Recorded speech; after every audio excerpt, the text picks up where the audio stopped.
मैं सजादी बेगम और मेरे भाई नसीम हैदर और सलीम हैदर दोनों गुटखे खाते थे और गुटखे की वजह से दोनों को कैंसर हुआ और दोनों का इंतकाल हो गया। लेकिन मेरे भाई नसीम हैदर ने इसके बाद गुटखे से मतलब जब उसकी हालत ज़्यादा बिगड़ी तो उसने फिर कोर्ट में केस दायर किया था।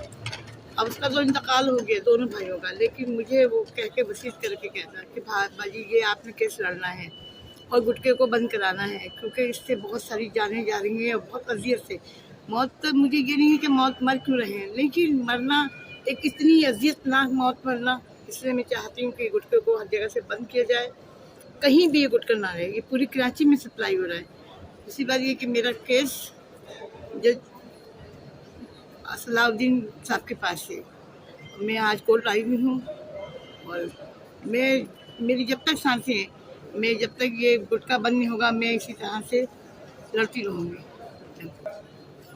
मुझे इंसाफ चाहिए और ये कराची के जहाँ जहाँ भी कोई सा भी कोना है वहाँ से गुटखा बंद होना चाहिए। ये मेरी सबसे अपील है और सबसे इल्तिजा भी है कि जो खाने वालों से भी और बंद कराने वालों से भी, ये मेरा ये नहीं